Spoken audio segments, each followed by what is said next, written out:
Hi, this is the day the Lord has made. Let us rejoice and be glad in it. Our devotion for today, August 20th, is from the Gospel of Mark, chapter 9, verses 21 through 27. Verses 21 and following. And Jesus asked his father, "How long has this been happening to him?" And he said, "From childhood. And it has often cast him into fire and into water to destroy him. But if you can do anything, have compassion on us and help us." When Jesus and Peter, James, and John came down from the mountain after Jesus' transfiguration, they found that a man had brought his possessed son to the other disciples, asking them to free the boy of the spirit. But they couldn't. Jesus asked the man how long the boy has been possessed by the spirit, which tries to injure and destroy the boy. The man tells Jesus, "From childhood." And then he asks Jesus, "If you can do anything, have compassion on us and help us." And Jesus said to him, "If you can, all things are possible to one who believes." And immediately the father of the child cried out and said, "I believe, help my unbelief." I get the feeling here that Jesus is quite a bit surprised by the man's lack of faith in his ability to help. Why did he bring him to Jesus if he couldn't help? Hadn't he been paying attention to all that Jesus has been doing after all? Jesus says here in his disbelief of the man's own comment, "If you can."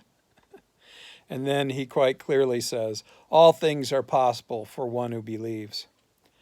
Well, this should give us pause enough to wonder about why it seems that so many things are unable to be done by us today. Are we really a faithless generation?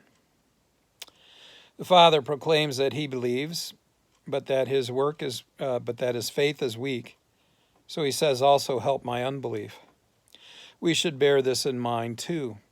The majority of us hope to believe, say we believe, think we believe, but we're sinful, broken creatures. So doubt is seemingly ever present with us as well. We should pray for Jesus to help our own unbelief. Verse 25 and following. And when Jesus saw that a crowd came running together, he rebuked the unclean spirit, saying to it, "You mute and deaf spirit, I command you, come out of him and never enter him again." And after crying out and convulsing him terribly, he came out, and the boy was like a corpse, so that most of them said, "He is dead." But Jesus took him by the hand and lifted him up, and he arose.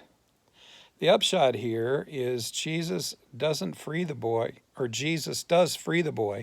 the unclean spirit. That's the upshot. And while the boy appears to be dead after the spirit leaves him, Jesus takes him by the hand and lifts him up, and the boy arose. Now this is just like one of the resurrections that Jesus has performed, where he raised a young girl who was already declared dead, raised her up from a death to life again.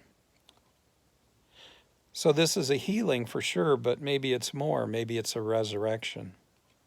Because of the wording, we're not sure.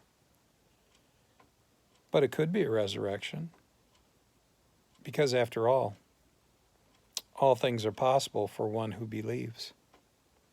Go in peace, serve the Lord.